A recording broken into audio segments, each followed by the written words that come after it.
Okay, so good morning everyone, once again. Thank you for joining and for making time for the presentation today. It's actually a pretty long presentation. I gave it at a conference that our company held. I work with a company called Adastra Corporation. It could take over 2 hours, but I won't do the 2 hours today. We might break it up into 2 sessions to give time to digest the information and to discuss. I'm currently the managing director of a project called Adastra Academy. And it's a new company formed by Adastra Corporation to provide training and knowledge and research around big data and emerging technologies in particular. It's a very exciting project. I'm really enjoying it there. And there's lots and lots of potential in the market for big data. Tons of jobs. Everyone's asking about big data expertise. And we'll talk about that as we go through the presentation. So here's a brief outline of the topics that we will talk about today. Is this bothering anyone? This thing on the left? So go away. I won't get into too much detail on what is big data and why we should care. I'm sure everyone here knows this is a big data lab. And I used to attend here as well. I was a PhD student at Rice myself, studying under the supervision of Dr. Miri. So I know that we have a good understanding of what big data is. We'll talk a little bit about Adastra Academy, so it's a 1-minute sales pitch on what we do. And then we'll dive into the meat, which is actually the big data landscape itself. We'll do an in-depth discussion on tools that are out there being used today. So Adastra Corporation is an information management company. It only focuses on data management. And it's a very niche space. It's a Canadian-owned company. It's mid-sized, about $120 million in revenue annually. And we do a lot of projects for the top banks, telcos, and financial institutions, including governments as well in Canada. And some of these projects are analytics and big data related. So we do have the hands-on experience from industry as to what is going on. Myself, when I joined Adastra a couple of years ago, I started off as a consultant in the big data space. So I've seen hands-on what things look like. We'll also talk about some of the architectures out there, how they're changing. As we know, big data is really, really rapidly maturing and evolving, so it's not constant. We'll talk a little bit about what the impacts of these technologies have on both organizations and societies. And then we'll look at the trends. And we all love predictive modeling, so this is kind of a look into the future. What's happening in big data? What are the new tools coming out?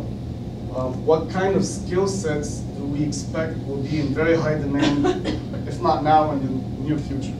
And then we'll summarize and talk a little bit about key takeaways. And please feel free to interrupt, ask questions. We can have this more as a discussion if you like, or if something is not too interesting, we can move on. I have over 60 slides, plus a video that's very interesting I'd like to share. It's about a 5-minute video as well. So time permitting, we can divide this into 2 talks. One is today, and we can continue in another session. So I'm sure we all know what big data is. There's no hard term for it. It's really an umbrella term. 3 V's, probably you've heard of it. Volume, variety, velocity. Some call it veracity. There are 5 V's sometimes.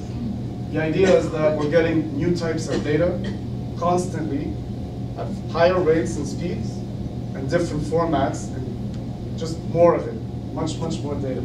As an example, 90% of today's data is only generated in the past 2 years. And this has put a struggle for organizations who relied on traditional database systems. So traditional database systems are really good at what they were designed to do, which is basically handling structured data that has low to medium volume. So if some of us have seen an enterprise data warehouse. What it does is that it captures the high priority data and performs analytics on it for reporting and decision making at the executive level. But they were not designed to handle the new types of data that we see today, such as social media, for example. So that kind of created a demand for a new type of technology. We've talked also a little bit about how data is quickly being generated. One of the main contributors is the Internet of Things, if we've heard the term. Thank you. So the Internet of Things is the name that's generally given to this new, what they call the industrial Internet, or data generated from machines, from sensors, from devices at increasing rates. And actually this type of data is outperforming human-generated data by a large order of magnitude. So some examples, smart wearables, this is a new big trend. Smartphone generated data, even NASA is using Hadoop and a Spark cluster. I was reading about how they capture the data from the Mars rover and analyze it in real time. It's very interesting. Sensors in oil wells, airplanes. So airplanes generate massive quantities of data. The airline industry is one of the big users of big data, for example. So in the past, capturing all this data, integrating it, putting it together, deriving insights was not practical, mainly because it was really, really expensive. So enterprise data warehouse machines and appliances cost millions. So it wasn't practical to capture all this data. This is just a quick overview. So this is a study done by Oracle to show us exponential rate of data increase. If we think we have a lot of data today, we look at 2015, we're in for another big, big spike in data. So the idea is this trend is not going away. We spoke a little bit about the Internet of Things. One of the main drivers of big data. It's expected that we'll have over 24 billion devices connected, constantly generating data every, not even second, perhaps millisecond. And this is a challenge, but also an opportunity for organizations. Some of the main use cases that are being built upon this Internet of Things include smart factories, optimizing production, digital marketing and advertising, personalization, using social media, smart grid technology to manage the resource efficiency of energy across cities, smart buildings, connected vehicles, healthcare, wearables. There are lots and lots of examples on that. Quick sales pitch on Adastra Academy. Hope I don't bore you. We spoke a little bit about it in the intro. We have a lot of experts with Adastra. I myself am Hadoop certified. I'm a certified data scientist, and I was doing research in big data, data science, computer security as well. We have a team of experts. Vira's on our team as well. She's a PhD as well and works in machine learning and starting to get experience with Spark. She actually helped us create a new course on the Scala programming language, if anyone has heard of it. It's an up-and-coming language that's used for Apache Spark. It's one of the main new tools for big data as well. So we have a powerful team, and we're providing training. We do business development for corporations as well.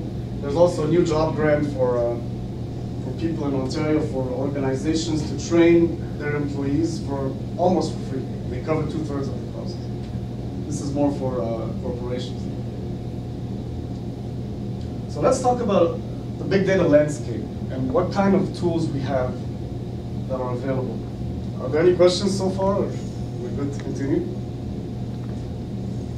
Okay, so it's no surprise big data is becoming more popular and more widespread. We've seen the reasons why. It's driven by the increase in data volume, the demand for cheaper ways to store data, right? It's transformed business models. It's enabled different types of data to be integrated together to derive insights. Hadoop is the most popular platform. You probably have heard of it. Have anyone used Hadoop hands-on? Okay. What was your experience like? If you can share a little bit. Did you play around with it on a cluster? Was it a local installation? On a cluster. Okay. And did you find it user-friendly? Was it? Okay. Did you write code on MapReduce, for example? Yes. Or? So it's good for batch jobs.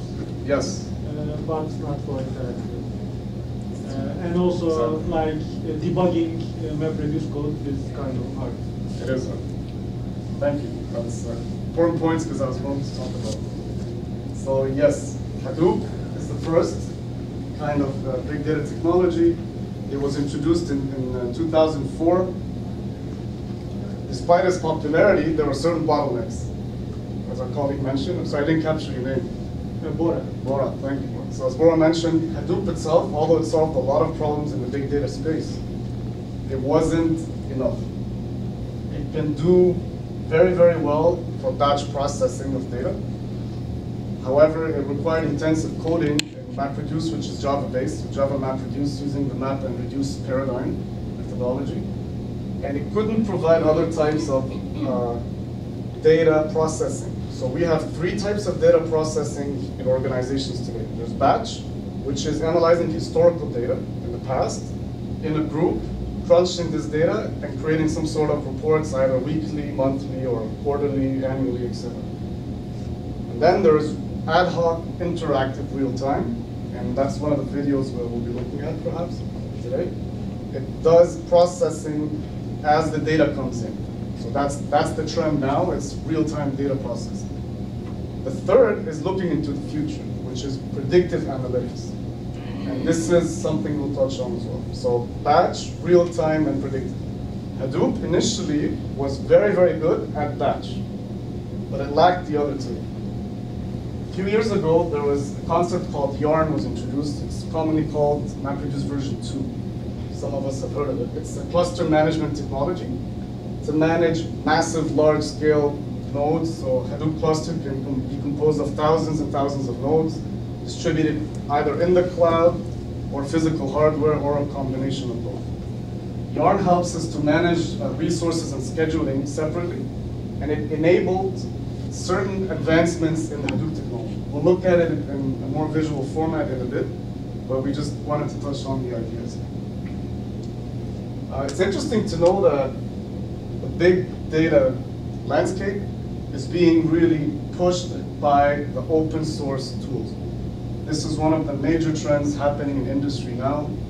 The model that software is proprietary, you pay expensive licenses, it's slowly dying in industry. All the big players in big data like Hortonworks and Cloudera and MapR give their softwares basically for free. Right? So anyone can download Apache Spark and use it in any organization. You can download Hortonworks, HDP, like Hortonworks Data Platform, use it in any organization. The way they monetize and make money is through support, technical help, updates, etc. But the software itself is not free. And we talked a little bit about data operating system. It's a new term coming out. So these tools are referred to in the industry as the data operating system. And we're seeing more vendors jump into this space, basically, to leverage the opportunity. So this is an interesting study by Partner. It shows Hadoop adoption rates. It was done in the US in 2015. So how many organizations basically have Hadoop running, right? Despite all the hype we're hearing and all the fancy keywords we're listening to, a lot of organizations don't even have anything yet. So almost 60% haven't even started. At the conference, the Information Management Conference that was held by Adastra last month, the presentation I gave, which is this one actually, we had about 60 people attend in that room in the talk. A lot of them were senior executives, CEOs, VPs from banks and telcos. I asked them, show of hands, how many people have big data projects running now? Only 5 out of 50 do, right? So they're 10%. And here they say 40%. So we can say a rough average of 20% maybe have something going on. There's still massive opportunity out there in the market. Perhaps organizations are waiting to see when the technology matures. They're still not convinced, or they don't understand how to best leverage it. And that's part of what we do. We believe in big data and the tool sets and emerging technologies. And as Adastra Academy, we're promoting that as well. And one of the things we're doing is raising awareness how you can derive value. So let's discuss a little bit some of the tools. So we talked about Hadoop MapReduce. It's really the first big data technology. It was developed in 2004 by a gentleman in Google called Doug Cutting. It has a lot of advantages, particularly batch data processing. It's easily scalable linearly on commodity hardware. So if you add certain types of hardware, it doesn't have to be expensive enterprise software. That's the main advantage that Hadoop offers and big data tools offer. They can run on less expensive hardware and provide the same level of reliability. The reason they do that is in their methodology itself, they have certain types of replication and backup mechanisms that ensure data is never lost, right? It's very fault tolerant. It's also flexible because it integrates with different systems. We talked a bit about some of the drawbacks. It wasn't originally designed for streaming and ad hoc analytics, but the introduction of Yarn. Has anyone heard of Yarn?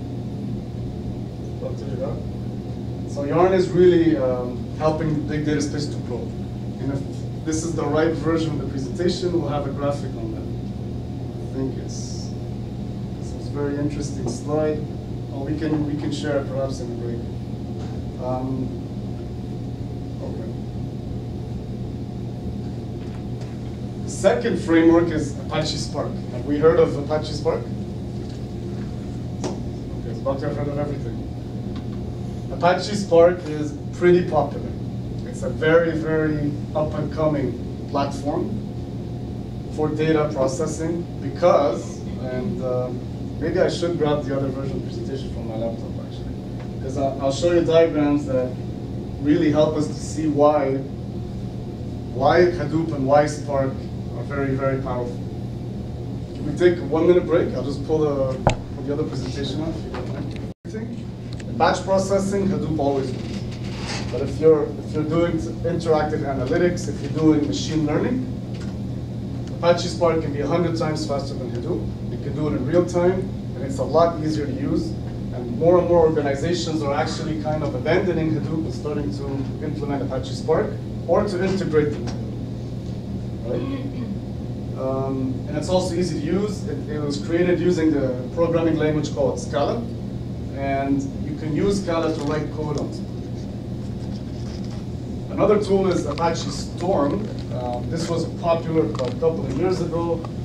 It excels at real-time data processing. So Apache Storm is used primarily in use cases that need extremely low latencies that are, you can process 1 million records per second per node. So we're talking massive data analytics at very high speeds with very low latency. It's particularly used for fraud detection in financial institutions. So all these credit card transactions, point of sale terminals that need instant verification if there's a fraud, it can detect it in that second when we swipe or tap the card. It goes in the mechanism for financial processing. If they're using a Storm topology and a cluster, you can detect that on the spot. One of the new tools that are coming out is called Apache Flink. It's actually open source as well. It's in incubation, so it still didn't graduate into a full project yet. But they even say that for 2 types of use cases, which are iterative data mining and graph processing, Flink is up to 3 times faster than Spark, which is up to 100 times faster than Hadoop, right? The whole idea here, the key message is this field is rapidly evolving. We're just at the beginning of the trend. There are so many tools and so many things that are changing. It's even challenging to keep up with. And that's why for organizations, sometimes they feel overwhelmed to implement Hadoop or big data tools. And the other challenge is finding the people with the right skills. We'll talk about the job gap in the market. The job gap is real. It's not things we read in the media or magazines. If you ask any big data person, such as myself, who works in the field, how many job offers you get a month, you'll be surprised, right? So this is just a list. It's not exhaustive, but some of the other key tools that you might hear of, you might use, especially the newer ones. Apache Apex, it's a real-time data processing of streaming data, so it's a different type of tool that does the same thing. One challenge organizations have is data governance. So how do you govern and control and secure all these big data tools in addition to your traditional clusters of data warehouses? So a tool called Apache Atlas came out. They're still testing it, but it seems to be doing quite well. Apache Giraffe is a graph processing framework.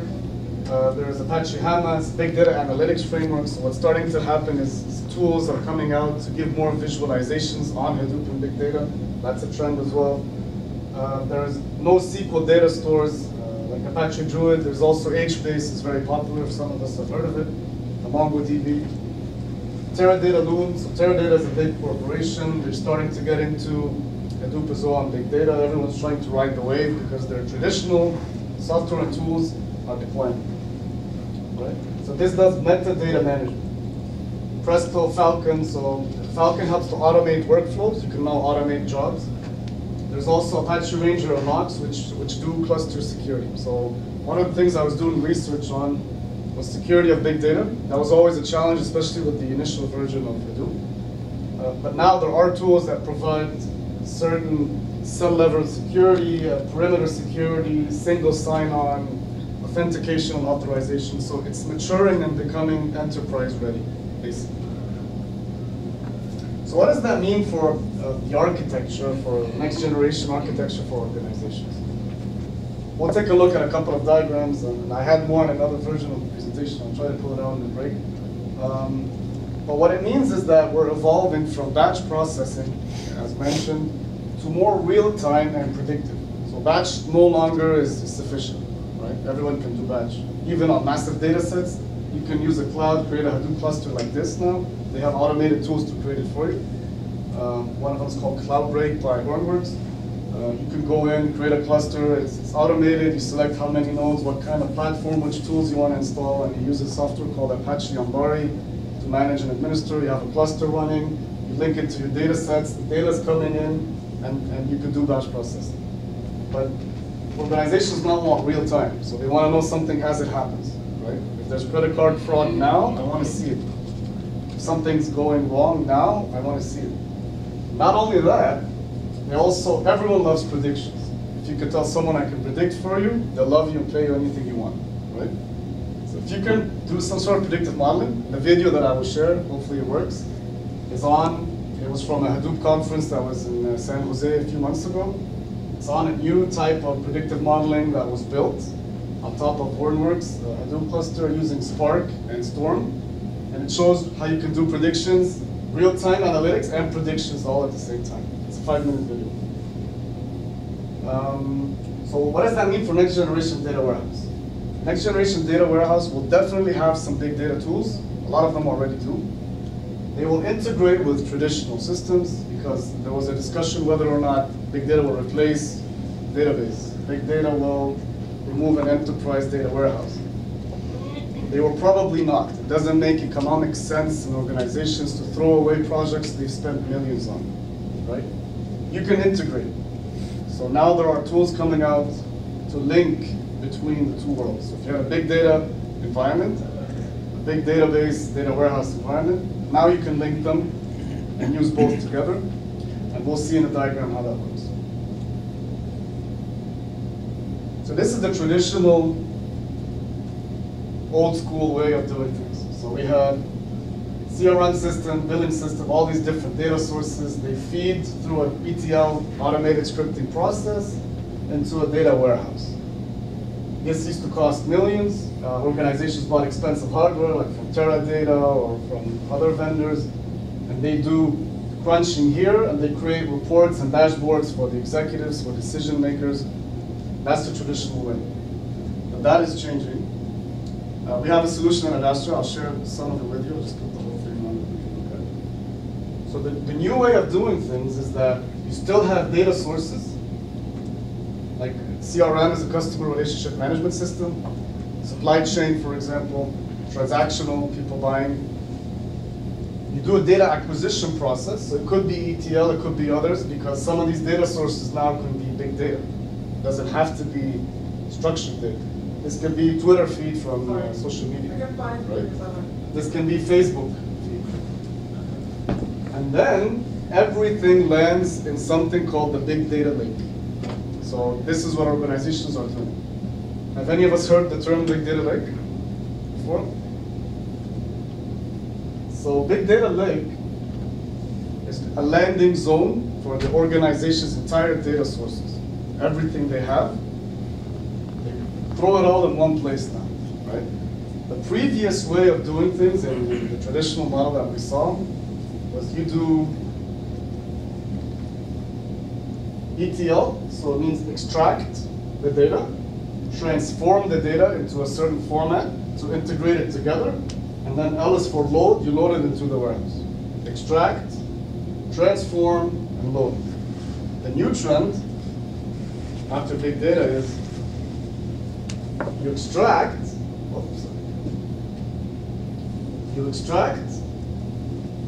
then you load first. So you put everything in the data lake, and then you don't even have to transform. Depends what you want to do. You could transform, you could integrate, you could directly create other types of visualizations, or you could do other things. So what's happening is that put everything in a Hadoop cluster or a Spark cluster. You can do data quality or different types of methodologies on top of that, and then it feeds what certain data we want to create as structured data. We still give to the warehouse, so you can still maintain that integration we talked about. You can keep your own systems. I think this slide is really excited. It's coming up. But the rest of the data you can directly feed to other things. Don't touch it. Yes, it's pretty stubborn. And then you can add certain things on top, like security now, because we have Apache Ranger, Apache Logs. You can add certain things. Touch the screen. Press the board. Oh, it's the screen? Yeah. Oh, It's interactive. I did not know that. Have you touched it on the other side? Press the other way? No idea. It's picking up your touches. Well, it's good to know that it's working at least. So you can do data governance, so all these different enterprise requirements, security, regulatory compliance. Compliance is actually a big problem for financial institutions, for example. Like they have certain regulations like the FATCA. They have to keep their data in a certain way, and this limits the kind of infrastructure and architecture they can do. And a lot of tools in big data didn't have the capability to provide compliance. So this was an obstacle until new tools came out. Okay, so if we double click on this guy here, the green box or the overshape, this is what we can find. So next generation architecture for a big data lake has several layers. It's 6 layers, starting off with data storage. So you have at the bottommost of a Hadoop environment or a big data environment, you need to store your data somewhere, right? This storage layer can either be a cloud like Amazon S3 or Microsoft Azure. You could use appliances, so expensive enterprise-grade hardware. You could use Hadoop Distributed File System, HDFS, on commodity hardware. Or you could use even, you might not even need any of these, you could use directly a system like HBase, which is the NoSQL columnar data store, and build your big data environment on top. That's also feasible. Next, you need a data acquisition layer. That will help you to extract the data from these different sources. You could have multiple sources even. Acquire or extract the data, either batch, streaming, or real-time processing, and feed it to data processing. So the next layer will be data processing. It depends what the use case is, right? So if you want batch, you would go with Yarn and MapReduce. But if you want real-time, fraud detection financial institutions, I think we said Storm was the best option, so you can plug in Storm here. And then the layer on top of that, if you want to access the data and do machine learning and predictive modeling, you have a variety of tools. So the R language is still used on big data. It fits nicely, actually. You could use tools like Hotpig, Hive, Hive performs some sort of SQL-like querying if you want it more structured, things like that. And then you have data management and administration, followed by visualization. So the new visualization tools, I don't know if you've heard of MicroStrategy or Tableau. They're very popular in the industry. You can now connect them to big data. The main idea from this is to say it is extremely flexible to create big data environments. The challenge is figuring out what tools to use and finding people who know how to use these things, right? Like, who's heard of Pivotal Hawk? It was new to me a few months ago. Who's heard of, maybe Mahout's a little bit famous, but other tools like Apache Apex, where you might need someone who knows Apex for 6 months or 3 months. Probably nobody's ever used it before. So the challenge organizations are having, and they need to be more realistic in their demands, is they want people already with experience, right? Because they're working with sensitive data. If you're a bank and you have $1 billion, you're willing to pay, but you want someone who knows how to do it. And you want them now because you have a deadline set by some regulation authority body in Canada, but who knows how to do it? You can't find it. Big data people are actually being recruited worldwide. I know folks who've received offers, live in Toronto, from California to Dubai, worldwide, everyone's looking. And a good friend of mine, a colleague at Adastra, actually got a job in California and went there a few weeks ago. So this is the interesting video, actually. It's It's an architecture that was built entirely on big data. It's a company that Hortonworks bought for a lot of money. What they did was use free tools to ingest truck sensor data in real time using Kafka. So Kafka is a publish subscribe messaging system. You can feed it data and it feeds out data. It buffers it and organizes it and it can feed it out to multiple sources. So Kafka can feed to Storm, that's what they did, which connects to a Yarn cluster, uses Spark for real-time machine learning, does some SQL analytics on a BI visualization tool, and simultaneously, at the same time, uses NoSQL HBase, whoops, here we go again, to create a predictive map.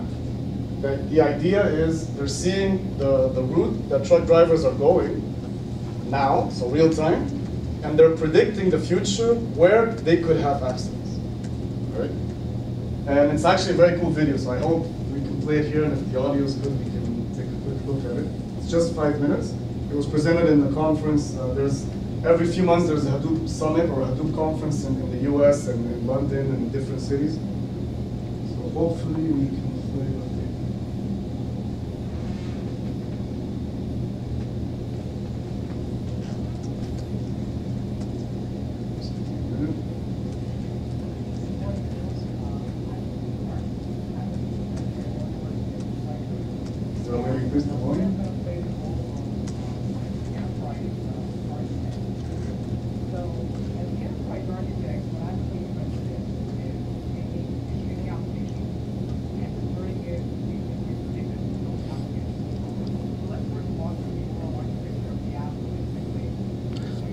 Ahmed, the speaker sign in the notification area. Yeah, it's on max. Kafka is a highly scalable. Thank you. Welcome. By HTTP.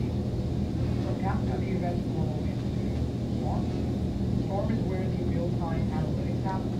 For example, in a storm, we determine whether a driver has made a violation or not. Storm also rolls up the event aggregate to HBase. And for HBase, we chart those aggregates onto the predictive UI that we're going to show you in a bit. Keep in mind that the events are being streamed into Hive as well, which means that data analysts can interactively support those events over SQL interface or via their favorite BI. So another question that you may ask is, well, okay, how do I make the streaming app a predictive app? The way we're going to do that is we're going to get Swarm to view the Spark ML model that you just built. And what happens now is that the events come in, Swarm stores those events in real time against the Spark ML model. And the output of that scoring is basically information about driver behavior in real time. Namely, So we're predicting driver behavior in real time and plotting it on a map in real put them time. on active MQ, and then on active MQ, they get to see by the predictive UI. So let's take a quick look at what that predictive UI looks like. So this is a live predictive Here's a map map widget, and for all the trucks they have, for all the drivers in the real dot time. represents a prediction about driver behavior in real time. If the dot is green, it means that you're predicting that the driver is doing fine, he's not going to get in trouble, he's not going to make violations. Then you start getting violation predictions about drivers, the dots start turning red and they get larger and larger as you make more predictions about that driver. For example, the stores over here, we predicted that he's going to make a violation. Right? So you can imagine that there could be an ops person taking an ops measure, the system, certain mechanism, can read your stores in real time and let it know that, hey, maybe there's an upcoming fog on the route that you're driving, and you should turn on fog lights and be extra vigilant on the road so you doesn't get into an accident. Scroll down a little bit, you can see that there's a table here, and the table is showing the prediction aggregate by driver. So for example, So it's broken down by driver and certain parameters. They're seeing if it's foggy or not, how many hours the driver has been driving, is he tired, when did he last work, things like that. And it's all done in real time. I think you get the idea.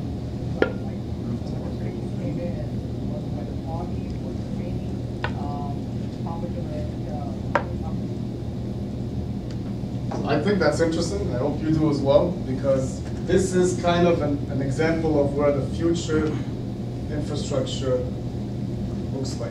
We're going to be seeing more of these. These are all kind of startup companies that are working with these tools.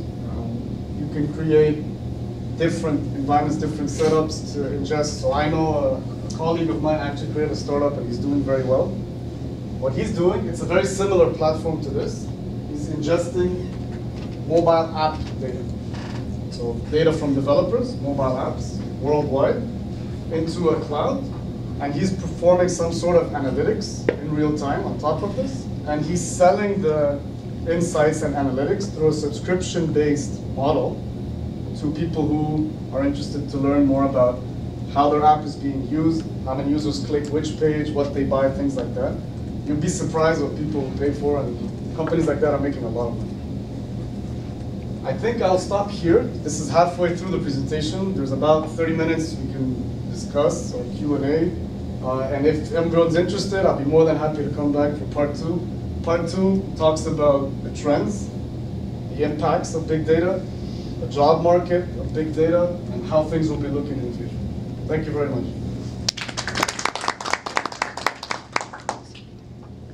Yes, please.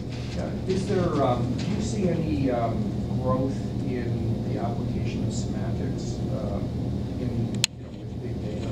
Semantics, sort of using RDF, semantic web technologies to describe the data or to as a storage, like using triple stores, in conjunction with. It hasn't come across me personally, to be honest, but it could be there. Maybe I just haven't been in the industry or the use case that's seen it. One of your charts, you actually have kind of a semantic layer somewhere. Here? Yeah. DI semantic layer, data access. Data access, What do yes. you mean by that? So this is more traditional type of system, right? It's part of the data warehouse that already exists. So it's for business intelligence and semantics. We can derive that from the data warehouse as it is, right? It doesn't feed directly from Hadoop cluster. My understanding, I don't have personal experience with this field as much, but my understanding is that it hasn't really changed from the way it was. So that component particularly connects to the data warehouse the same way it was and functions based on the high value data that we put in the warehouse. But it doesn't connect directly to the. I mean, I haven't personally come across it if I was doing a project. Yeah, Google is sort of driving an effort. It's called schema.org. Schema.org, okay. Yahoo, Bing, and they've defined semantic markup, which goes into web pages. Okay. They're starting to scrape that and putting it in knowledge bases. Let's see. So probably maybe it's a revival in a way. It's a different use case they're pushing forward. We found something that fits well in. I'll look more into it. Thank you. Yes, question. Could you go to the next slide, the one that goes into the details with all the layers down? Yep. I have a question. If you're building, for example, say an airplane black box, right? Okay. The black box has the information about what's happening in the cabin, the GPS information, tons of information with timestamps everywhere and so on. Yes. How would you build a timestamp, like a black box using these different layers? Like, what would you select? Can you walk me through the process? So a black box in an airplane cabin. Well, it depends, first of all, what your objective is. So are you just storing it? Yes. Are you trying to do real-time analytics on it? Or? You're just storing all the information as it goes. Okay. So it's, yeah. So probably you need somewhere to store this data. Yep. So you'll need something like HDFS most likely. Okay. It's a streaming type of data, so it's coming in real time. Yep. So you need HDFS with a streaming data acquisition strategy. And that would mean you can either use Apache Spark or Storm, for instance, on top of Yarn. Right? Okay. So you could use, depending on, again, the requirements. So the first step really is to come up with a list of requirements. Do we need security? Do we need to control access, etc.? If you don't, you just need something to catch the data and throw it in. You could use Kafka, connected to HDFS, streaming model from Storm, for example, and that would even be sufficient. I don't think you need to manage the data or do any type of data analytics. So that would just capture in real time and put it somewhere. Okay. Interesting. And then, if you want to access and extract the data, it depends. If it's somewhat structured data type, you can use a tool like Hive. Hive is a SQL-like metastore. I've used Hive. What about for video, for example? Can you use Hive or Pig for images? What would you use? It's a good question. Yeah, it's a hard. Sorry, No, it's actually very interesting because one of the use cases and trends it's mentioned at the end of the presentation is the rise of image and video processing, right? Because more and more posts or data types we're getting is also visual, like videos and images. I am not sure. I don't think you could use Hive for that. But I'm not sure which tool would fit. We'd have to look at that. would Spark be any better, or the same limitation as Hive for video? But you can. Are you trying to just store it and then Analyze it to do. Yeah. That's tricky. So if you want to analyze, are we trying to like facial detection, or are you trying to perform Image. Yeah. image detection? I think that area is not yet mature in big data. Okay. Like if you're trying to do image detection, what could happen, however, is that some tools that already exist in the market might fit or get the feed from a Hadoop cluster. So if you have a software, is there anything available now that you can use that you're aware of? Not that I know. So let's say Tool X, okay, can do video processing. What's happening now is that the open source community, which is driving big data in Hadoop and Spark, they're contributors providing information. They can create an API that connects Tool X to your Storm topology cluster and will allow you to get that data, as if you connect it to a database or even your hard disk, like your local laptop. But as far as I am aware, analyzing images and videos on big data is not yet a mature area. Great. Thank you. No, you're welcome. Perhaps that's something for research. If you're interested for a research topic, it could be an opportunity. Any other thoughts or questions? Could you tell us a little bit about your company's projects and client base and what you guys Sure. exactly do? Of course. I can even share on the website. So I don't take a look at it. So the company is called the Adastra Corporation. It's a Canadian-owned company. It has global offices. It's privately owned by a Canadian Czech gentleman. He has a couple of partners as well. It works in the big data space. There are offices in different countries as well. There's an office in Prague. There's an office in Bulgaria, Russia, London, UK. A couple more. I think one's in New York. And mainly what we do is information management, Doctor. So we focus on solutions for information management, project development, application frameworks, and there's also business consulting arm. These are the top industries that Adastra deals with. So financials is number one. Particularly, there is one bank, which I'm not allowed to mention the name, but one of the biggest banks in Canada, that has about 40 to 50% of the business with Adastra. So that bank is our number one client. So what exactly do you do for that bank? Data warehousing, enterprise, data warehousing, general architectural work. We do data modeling. Do you have your own data warehouse product, or do you act as a system integrators? We're more of system integrators, so we don't have a ready-made solution, but we do have the methodology and the concepts. So for master data management, data governance, information security, that sort of work, methodology, the concepts, and then we work with the financial institution, for example, and their tools and products to bring about these best practices and implement. So yes, system integrators, but we do offer other types of, so there's a software branch for the company, for example, that does data quality, master data management, and ETL, including Hadoop, actually, all in the visual graphical interface. So that tool is called Adastra. But in general, the main business model for Adastra is professional services. So we have hundreds of consultants that go and implement, integrate systems, do analytics projects. And we're also starting in the big data space. We've been there for about a year. So what kind of analytics projects do you do, for example? So I'll talk about one I've been personally involved in. So it's we did a big project for organization. I can mention the name. I think it's called MPAC. A lot of people have heard of MPAC. It's the government organization that assesses properties. They wanted to come up with models to see how accurate they assess properties. So we created models, and we did visualization for them, predicting prices into the future based on that model. And we also created analytics interface to kind of show them where the high-risk areas are, people complaining about the price of it. So that type of work, it's a risk dashboard, essentially.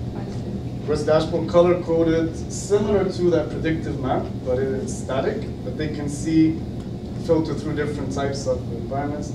And we did that on their entire data set, historical data set from day one in Ontario up until the moment they gave us the snapshot. So that was an example. I managed that project myself, actually.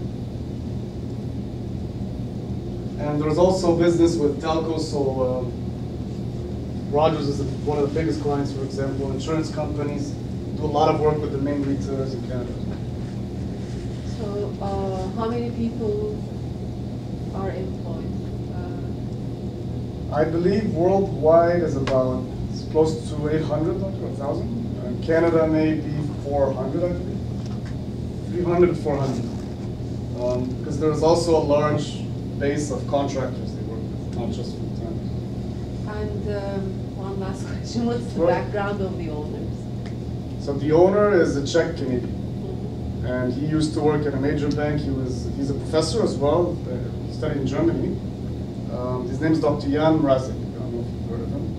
He started the company in the late 90s. We noticed there was opportunity for data mining. It started off as business intelligence, data mining, and a little bit machine learning when it was evolving. And he has two partners in Europe. They have dual headquarters in Prague and Toronto. And then it started from there. So we're expanding particularly Eastern Europe and North America. I'll be happy to introduce you if you'd like. I had a meeting with him yesterday. Yes, Peter. Sorry, something just came to my mind in regards to your question for streaming or image processing. So for example, I was doing a reading for the Spark applications, and I believe NASA is using Spark because Spark has 4 very strong libraries for big data streaming and Spark SQL and MLlib, which is a very strong library that has a lot of data mining and machine learning already implemented in the Spark framework. So I believe they use these tools in order to do images. And for example, they can use MLlib, which is machine learning toolbox in Spark for feature extraction or dimensional reduction, and apply some machine learning tools if it's needed to be. And for storing, they use Spark SQL to store the data, and for sure image data can also be one of them. Yeah. Thank you so much. Yeah. Yeah, the challenge is analyzing it. Storing it can be done. It's just a tool that we can use to analyze. But yeah, I mean, definitely there's a lot of opportunity. I'd encourage everyone, especially if graduate students are interested, to read more about big data, do research, to go to websites for companies like CodeWorks, Cloudera, read about the latest trends, watch videos, especially from the Hadoop conferences.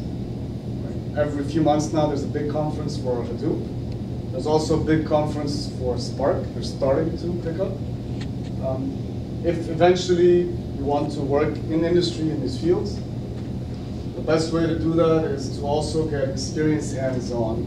So either prototype projects at the university, for example, as part of research, getting certifications. So now there are certifications in big data. So there's Hadoop administrator certification. There's a Hadoop developer certification. Right? There's a Spark developer certification, for example. There is a data science certification. So different types of certifications, they help organizations to be convinced that you have experience and to work in this field. Right? Initially, we didn't need certifications because it was a new trend. If anyone knew how to spell Hadoop, they probably could have gotten the job. But now it's people are starting to enter the market. Still, there's a big, big gap. But organizations expect people to know how to do something, right? So part of what I do recruiting as well. So I've done a lot of interviews, and I've been in interviews myself, so I've seen both sides of the story. A lot of questions always come up on the concept. So how does MapReduce work, for example? Like if you go inside, you open the framework under the hood, what is the map phase? What is the reduce phase? There's map, shuffle, sort, and then reduce, and then the new paradigm, MapReduce version 2, how is that different? And how do you create the Java code for that? How do you replace this with this? How would you link? So the questions like what you asked me today. What tool would you use for this use case? That kind of thinking and understanding, in addition to some hands-on experience, is what organizations are looking for. And they pay a lot of money. So I want to Yes, sir. ask a question. What about data compression? Because by means of video and image processing, data compression and decompression is very important. Yes. What kind of solutions do you propose in this model? So as far as I'm aware, Doctor, there is compression mechanisms provided now. Forget the exact term, like I came across it when doing a bit of research, but the capability to compress in Hadoop is there. One of the tools implements this. Which tool? You can take a look now. I forgot the name. I actually saw it.